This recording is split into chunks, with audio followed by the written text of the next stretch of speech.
está recomendado para mayores de edad. Los comentarios son responsabilidad de los anfitriones e indicados. El uso del lenguaje, así como algunas opiniones, pueden ser ofensivos. Se recomienda criterio y discreción. Hola amigos y pues salud en el capítulo de hoy, que vendría a ser el primer capítulo oficial del podcast de Academia Neta. Tenemos a un invitado súper especial que fue un compañero mío de la maestría. Es Omar Cabrera, es psicólogo de formación. Ya contará un poco más sobre él en unos momentos. Pero este capítulo se está haciendo un poco retomando la temática del Día de Muertos. Ya sé, una semana tarde, I know. Pero se nos hacía importante hablar de los temas que trabaja Omar, la importancia de los temas que trabaja él y que lo ligáramos con esta temática que todavía creo que se siente un poco en el mes de noviembre. Pero bueno, los dejo con este primer capítulo oficial de el podcast de Academia Neta y espero que lo disfruten. ¡Salud!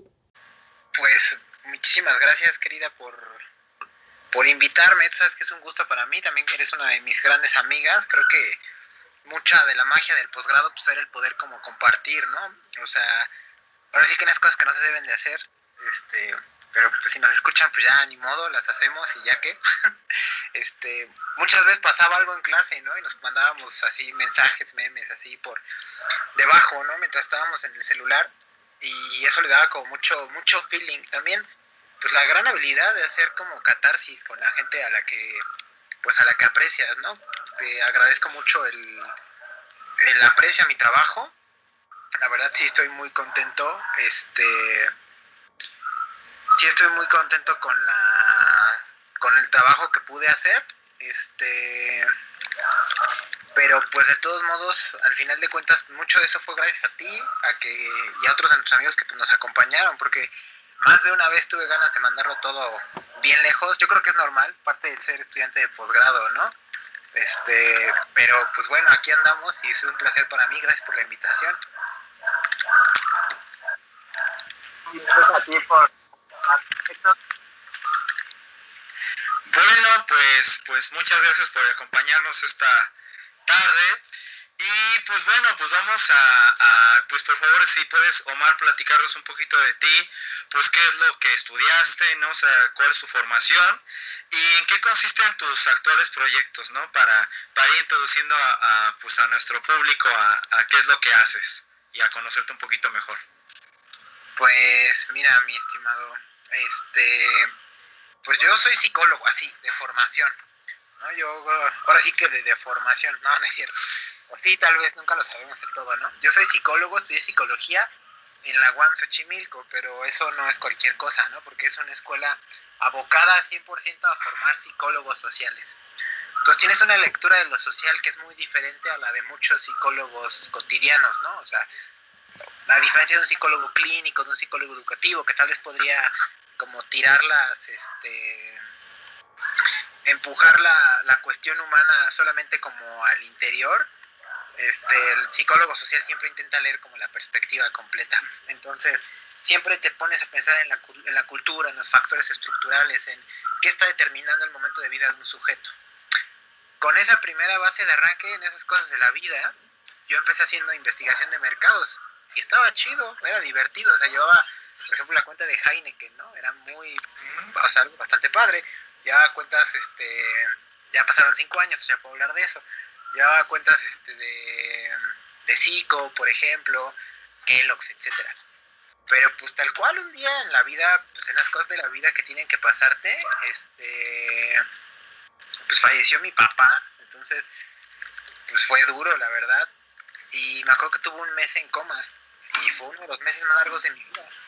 O sea, mi papá estuvo y me veía a mí y a la gente que estaba como acompañando a sus familiares en cuando se podía estar en los hospitales, ¿no? Hoy es imposible y no puedes pasar por el COVID. Entonces yo sentía mucha frustración porque veía que el personal de salud no tenía el tiempo para ayudarnos aunque quisieran, porque tenían 20 pacientes en todo el turno y solo habían 2 doctores, y que entre nosotros no sabíamos qué decirnos, ¿no? Era muy doloroso. Entonces me da mucha frustración. Decía, ¿cómo es que yo siendo psicólogo no puedo hacer nada, no? O sea, Entonces esa búsqueda, o sea, luego mi papá pues falleció, ¿no? Y como que me quedó ese pendiente y dije, voy a intentar, pues que esto no le pase o que le pase a menos personas, ¿no? Entonces ya fue cuando decidí estudiar tanatología, dejé la investigación de mercados a pesar de que me divertía mucho. Y pues estudiando tanatología me di cuenta que tenía el mismo problema que la psicología en general. Leen el problema del sujeto para adentro, ¿no? No leen como la parte social, y la muerte es súper social, pero sobre todo súper cultural. La forma en la que los seres humanos mueren es algo muy cultural. Entonces yo dije, no, pues es que este enfoque que yo tengo está chato, entonces un poco harto. O sea, dije, pues voy a hacer una maestría en antropología, porque aparte, la muerte siempre es uno de los grandes temas en la antropología. Pero el ritual de muerte, no la muerte como tal, ¿no? Entonces dije, pero pues aún así fui, la mejor decisión de mi vida, no me puedo quejar. Y hice una tesis bastante bonita sobre experiencia de muerte de personas que mueren por insuficiencia renal crónica como consecuencia de la diabetes. Entonces, pues esa fue mi tesis de maestría, una tesis bastante divertida, de la que estoy muy contento y orgulloso. Y luego cometí el error porque uno no aprende. O sea, no se han visto este meme que lo pusieron los de Semillero de Investigadores, excelente página de Facebook, es Bojack Horseman, y le dicen, ¿por qué estás haciendo un doctorado si hiciste la maestría? Y dice, porque me odio y no tengo autocontrol. Entonces, como me odio y no tengo autocontrol, pues estoy haciendo mi doctorado. Solo que ahora, igual, experiencia de muerte, pero creo que el gran ausente o los grandes ausentes de mi trabajo de maestría fue el personal de salud. Entonces ahora quiero ver cómo les impacta a ellos la muerte de sus pacientes, pero pues como no somos ajenos a nuestro momento histórico-cultural y está el COVID allá afuera, pues seguramente eso va a salir, sobre todo si pensamos que estamos en un país en el que es el país con más cantidad de médicos, bueno, de personal de salud fallecido, ¿no? Por el COVID. Entonces, pues ese soy yo, en eso estoy ahora. Y ahora que lo pienso, no sé cómo llegué aquí, honestamente. Pareciera que sé, pero no sé. Okay. Salud por el amigo. Salud. Salud.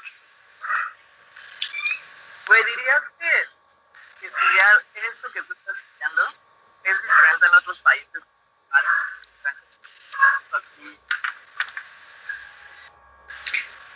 Híjole, querida, pues no sé, mira, te lo confieso. Lo que sí me di cuenta, y ahorita lo estamos viviendo, o sea, para quien nos escuche y haya pasado un poco de tiempo, sepan que esta plática estábamos en octubre, ¿no? Las últimas semanas de octubre. Entonces, pues es la época de la muerte en México, ¿no? La muerte está de galas, por todos lados hay flores de cempasúchil, pan de muerto, hablamos de nuestros muertos, ponemos papel picado con forma de calaveritas. Entonces nos vamos con la pinta, porque literalmente es una pinta, bueno, al final es identitario, y la identidad también se vende y los gobiernos lo saben, ¿no? Entonces, eso de que el mexicano celebra la muerte, luego creemos que pasa en todos los aspectos, y pues no, los mexicanos le tenemos tanto miedo a la muerte como mucha otra gente. No podría decirte cómo es la muerte en otros países, porque tampoco tengo esa experiencia, pero lo que sí te puedo decir es que hay una tendencia que creo que va mucho de la mano.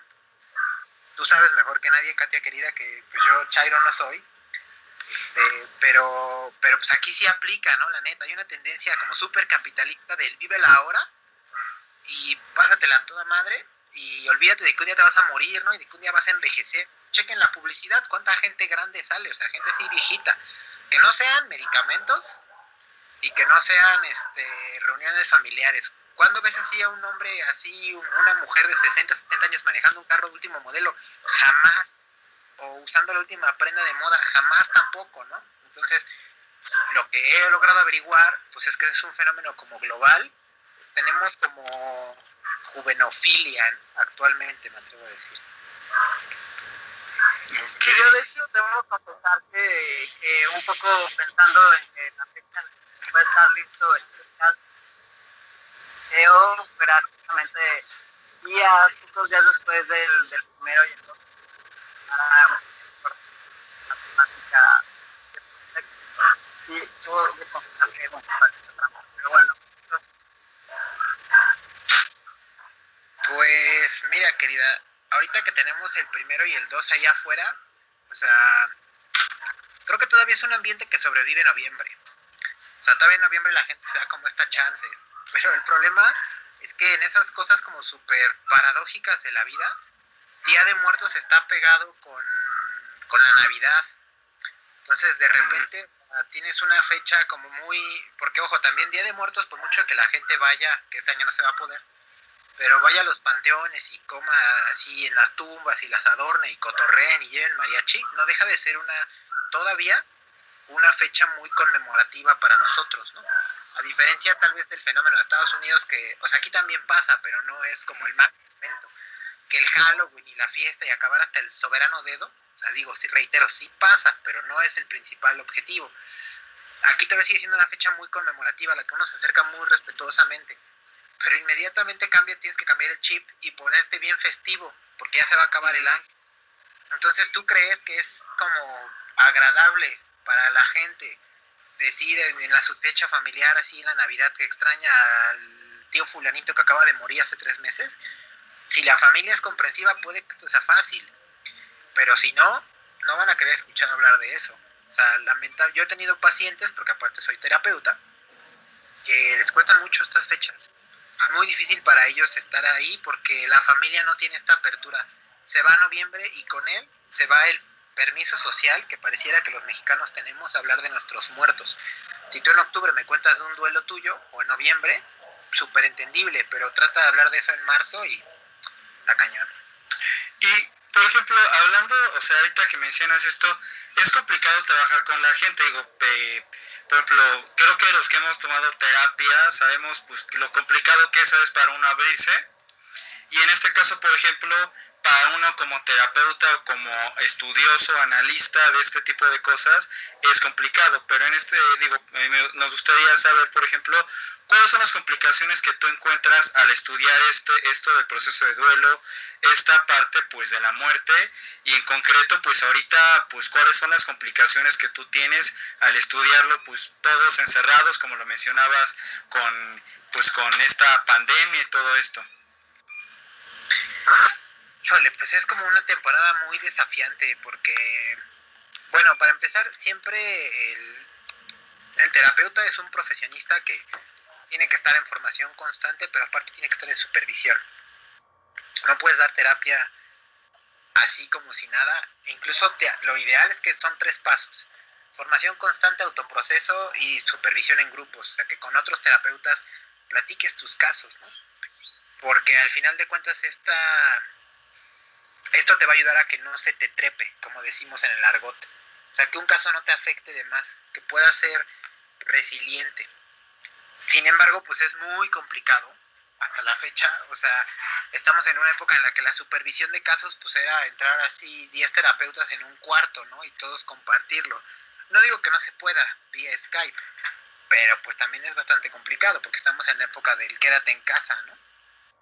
Lo que sí puedo decir, y pues no me encanta, pero pues la terapia ha aumentado, bueno, la temporada ha aumentado la chamba, lamentablemente, ¿no? O sea, pensemos que estamos en uno de los países donde hay más gente fallecida por esta triste cuestión, donde el contagio nunca bajó, sino que al contrario se está acelerando la velocidad.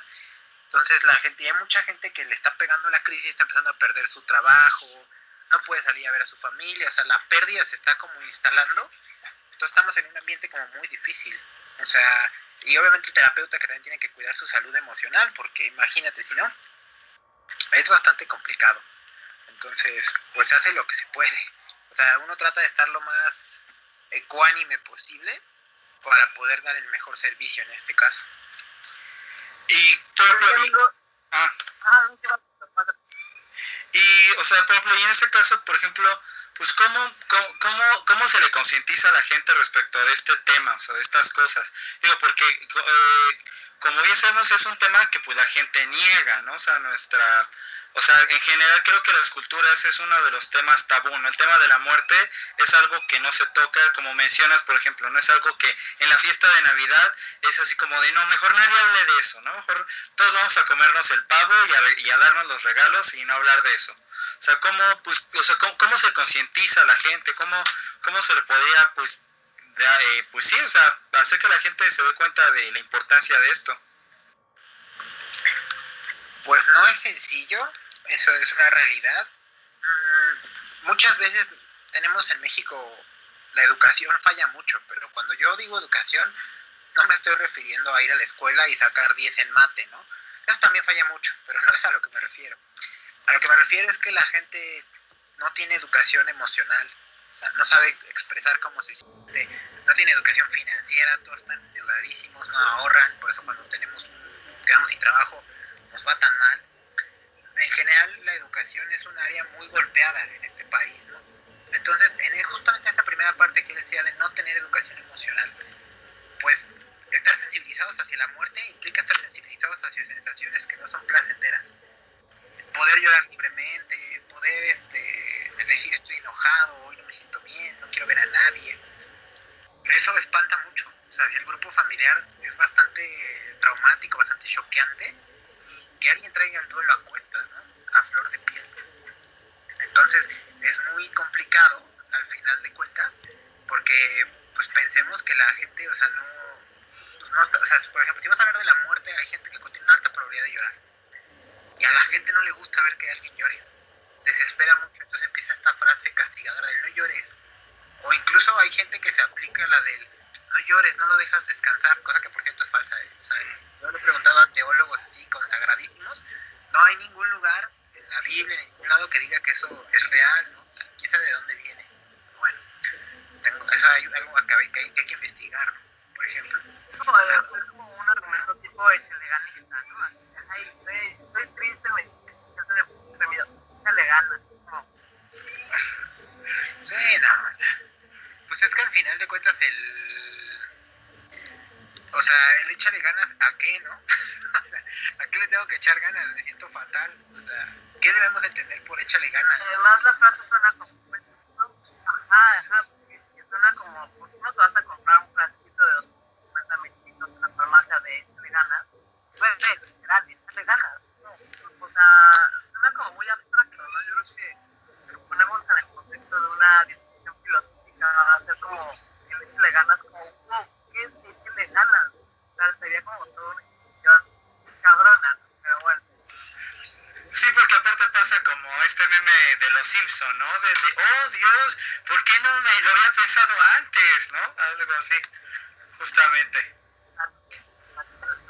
Pero que como dice Omar, es muy común en la mexicana el güey, no te sientas triste porque te ves débil, ¿no? Y yo creo que es una gran broma. Pero bueno, amigo, Omar, ¿qué dirías que es lo que estás investigando ahorita? ¿A qué conclusiones más o menos has podido llegar investigando ahorita? Pues muchas de las cosas que les he platicado hasta aquí han sido cosas que he ido yo encontrando sobre la marcha, querida, sobre ese trabajo de campo antropológico que incluso que los psicólogos no le llamamos tanto trabajo de campo, pero yo antes de hacer la maestría fui voluntario en varios hospitales. Entonces, este ser voluntario, pues al final de cuentas encontraba muchas cosas de lo que por ejemplo, me he dado cuenta así, tal cual, una de las grandes conclusiones, que cuando alguien está muriendo, obviamente la persona pues va perdiendo su autonomía, eso es normal, triste parte de esto. O sea, alguien lleno de vida, la enfermedad empieza a comérselo y ya no puede valerse por sí mismo, por sí misma. Y entonces alguien lo tiene que cuidar. Las familias suelen ser muy, bueno, no todas obviamente, pero la mayoría suelen ser como muy tajantes y hacen que haya solo un cuidador o una cuidadora. Y el 80% de las veces es una mujer. El cuidado es un asunto de género. O sea, cuida a la hija, cuida a la esposa, cuida a la mamá. Y ni siquiera hablo de cuidar a un hombre. O sea, también cuida, o sea, estamos hablando de que si una mujer enferma también la cuida. Literalmente, o sea, yo para la tesis de maestría junté 13 testimonios entre cuidadores y pacientes. Eran 13 pacientes con 11 cuidadores. 9 cuidadores eran mujeres. O sea, imagínense. O sea, es algo que parece que se esencializa. Lo doméstico persigue a las mujeres al hospital. O sea, hasta ahora no solamente tienen las que trabajan y las que tienen en su casa, todavía tienen que atender a la persona en el hospital, tienen que desplazarse y son las encargadas absolutas del cuidado de los niños, de las mascotas y ahora de los enfermos. Imagínense nada más. Es una cosa gravísima, es lo que los psicólogos le llamamos la neurosis del ama de casa. Entonces, o sea, por eso es tan agresiva. O sea, literalmente una mujer que no tiene un espacio para sí misma comienza a verse muy afectada por la enfermedad de alguien más. Esa es una de las cosas que más he encontrado. Y pues la verdad, o sea, ya hay estudios previos a lo que yo estoy diciendo que lo decían, pero yo sí pude darme sobre todo cuenta de cómo la parte emocional comienza a fracturar pues a las mujeres. O sea, yo encontré de todo en mis testimonios, desde mujeres que me decían, yo le pedí a Dios que no muriera cuando yo estaba aquí. Bueno, por cierto, lo cuidaba el 80% del tiempo, la probabilidad era muy alta. A mujeres que dicen, por fin podré descansar, y él también, o ella también, porque ya estaba entubada, nada, muy duro. Y qué, por ejemplo, y en este caso, tú que has estudiado esto, o sea, ¿qué es lo que se requiere para estudiar esto? Porque se oye como, pues como que uno requiere demasiado, pues no sé, o sea, demasiada fuerza, ¿no? Demasiada resistencia emocional, o saber canalizar esta energía hacia otro lado para que no te afecte, o tú, ¿qué dirías que es lo que se necesita para estudiar un tema como este? Pues primero que nada se necesita convicción. O sea, en mi caso, yo les comencé platicando que pues lo mío fue como muy personal, ¿no? O sea, fue a partir de todo lo que yo sufrí, pues decir, pues ojalá que menos gente lo sufra. Digo, tampoco nunca he querido arreglar el mundo. Eso no funciona así, ¿no? La neta. Pero pues he intentado por lo menos que la gente sepa que tiene una alternativa. O sea, que tiene como una opción, una oportunidad. Y a eso he orientado mucho. Entonces, primero que tienes que estar convencido de que lo quieres hacer, porque esto me ha pasado, he tenido la oportunidad de tener alumnos de nivel licenciatura, se espantan mucho con los testimonios, ¿no? Y yo les digo, bueno, tranquilos, no están obligados, ¿no? Nadie tiene que aventarse un ejercicio, en este caso, tanatológico, si no quieren. Ahora, bueno, también el caso específico del psicólogo, pues también creo que el infierno tiene muchos niveles, ¿no? O sea, por ejemplo, el psicólogo forense seguro ve cosas todavía peores, por decir un ejemplo, ¿no? No quiere decir que un psicólogo educativo no pueda haber un ambiente familiar horrible que esté destruyéndolo todo. Un psicólogo clínico que vea casos muy profundos de inestabilidad emocional. Primero tienes que tener la convicción y luego el respeto de saber que a lo que te estás acercando, o sea, el final de la vida es un momento muy delicado. Así como cada vida es única, cada final de la vida es muy único y tienes que entender, o sea, un ejemplo. En algún momento me pidieron ver a un paciente que acababa de ser amputado y me dijeron, por favor, llévate un cubrebocas porque el aroma es muy fuerte. Pero, o sea, tomar cubrebocas, como era la recomendación del personal de salud, y lo guardé en la bata, no me lo quise poner de inmediato. Por ejemplo, eso no sea, se contaminé ese cubrebocas, pero esa es otra historia. Entonces, pues la verdad dije, primero me voy a fletar, si aguanto el aroma, si me quedo, ya no me lo pongo, y no me lo puse. Pero yo creo que mucho de lo que pude platicar con esa persona ese día fue porque, a diferencia de la gran mayoría, yo me acerqué sin cubrebocas. No lo hice sentirse como avergonzado, triste, pues de eso que estaba sintiendo, pasando, ¿no? Entonces, pues creo que necesitas primero que nada convicción, luego respeto. Entonces, sí. Ok. Sí, eso Oye, Omar, Dime, querida. no, termina tu idea, güey. No estás obligado a cortar tu idea. Es libre. Pues básicamente, pues eso, ¿no? Creo que al final de cuentas tiene mucho que ver con también eso es otra cosa, ¿no? O sea, la capacidad de no salir corriendo, porque sí conozco tanatólogos que teóricamente les gustó, pero ya prácticamente dijeron, no, gracias, ¿no? Gracias, pero no gracias, y bye. Entonces, creo No, güey, adelante. Yo creo que justo por eso que estás diciendo, güey, creo que hay que tener unos cuerpos totes para dedicarse a los temas que tú la neta, va a sonar a que, güey, ya es mucho mame que le estás haciendo también, güey. Yo pocas veces me he llegado a quedar como de temas tan chingones y tan relevantes, pero que creo que para la valoración de por qué están muy cabrones es por eso. Yo creo que todos los temas de investigación a los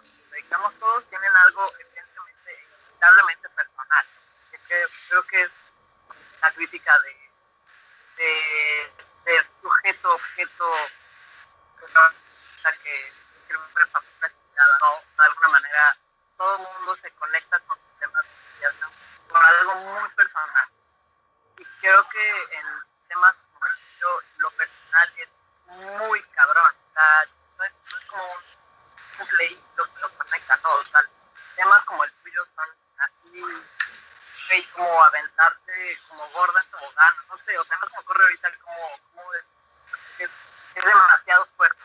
Creo que eso es como la relevancia de tu tema de investigación, pero también de ti como investigador.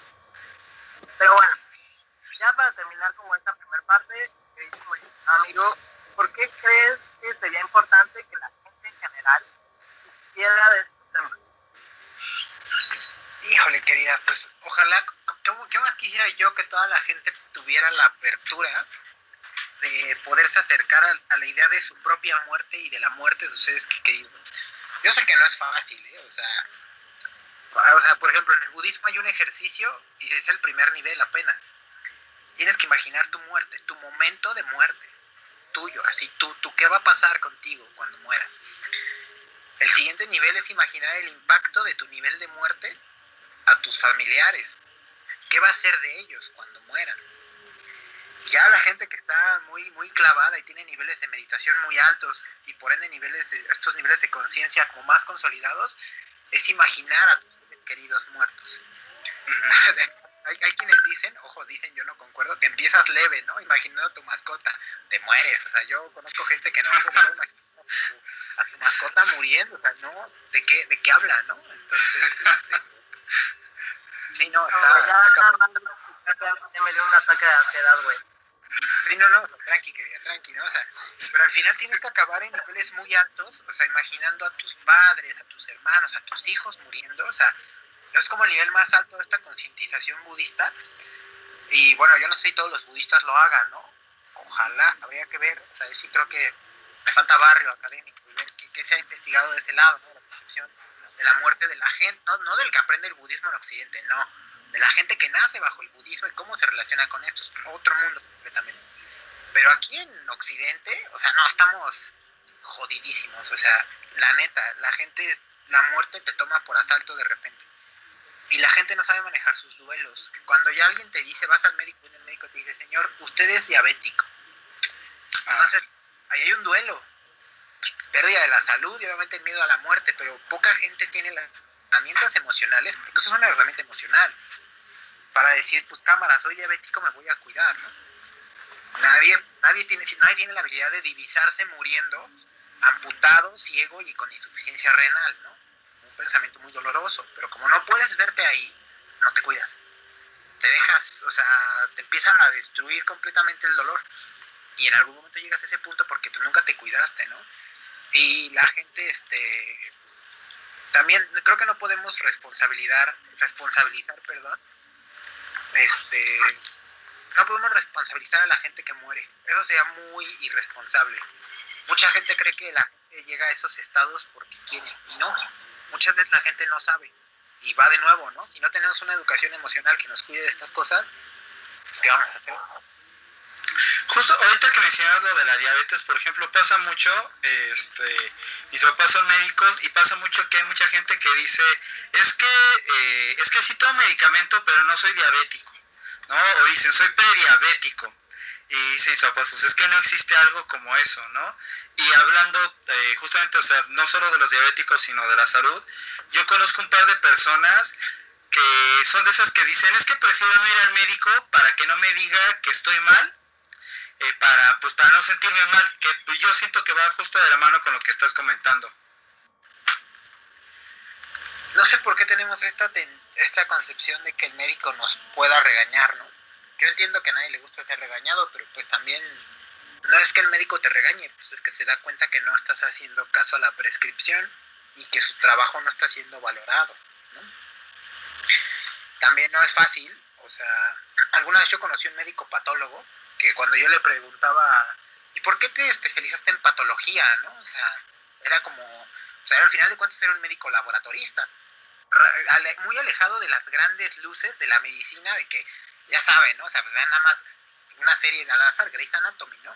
El cirujano y el que opera, y la manga del muerto. Pues un patólogo está en su laboratorio, ¿no? Así viendo cultivos. Nada que ver con las grandes luces de la clínica. Y cuando yo le preguntaba por qué él se volvió patólogo, pues él me decía que porque la gente no entiende. O sea que él atendía muchas veces, cuando era médico general, atendía gente, venía la gente, trabajaba con ellos, regresaban a los 2 meses y tenían los niveles peor, ¿no? O igual. Entonces, digo, es como un toma y daca, ¿no? O sea, la gente también tiene miedo a estas cosas, pero, o sea, tienen tanto miedo a la muerte que no se les olvida que en el momento de la muerte también hay vida. ¿Cómo vas a pasar esos últimos momentos de tu vida, esos instantes? Porque mientras mueres, tu proceso de morir, también vas a estar vivo y sintiendo cómo quieres morir. Entonces, vamos a ponerlo así, ¿no? Güey, qué cabrón. O sea, yo sé que estos temas son como muy tocantes en general, justo por eso, o sea, los días, justo por eso sería como tratar como de meter como la o en estos días, porque sin duda alguna tiene como toda esta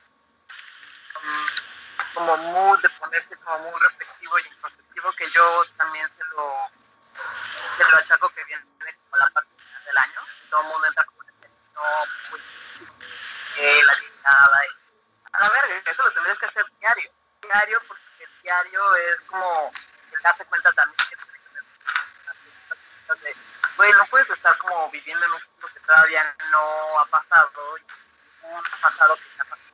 Eso es que te des cuenta de la orilla, no en el sentido capitalista, sino en el sentido más prospectivo.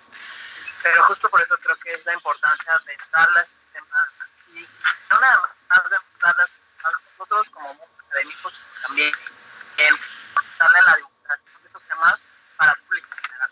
Pero bueno, eso va a ser como hasta ahorita, como para esta primera parte del podcast.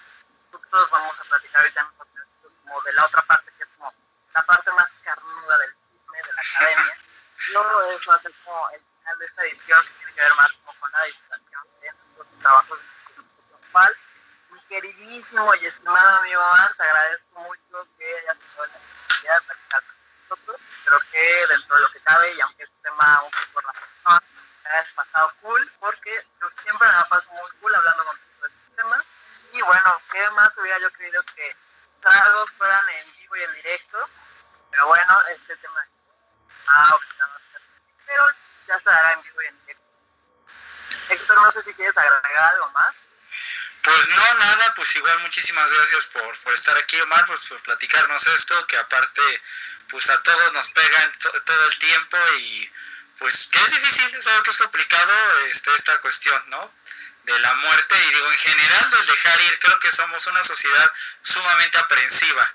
Entonces pues bueno, pues muchísimas gracias y pues bueno, ahorita como dice Katia, pues vamos ya con la parte más carnuda de este podcast, ¿no? Muchas gracias. No, pues gracias a ustedes, mis estimados. Para mí un placer, tú lo sabes, amiga querida. Siempre un gusto platicar contigo. Gracias por la oportunidad y pues ya saben, o sea, al final de cuentas la lucha eterna, creo que los que hacemos investigación es que nuestras investigaciones no se queden colgadas en un estante, ¿no? Entonces, pues gracias por el espacio, por la difusión.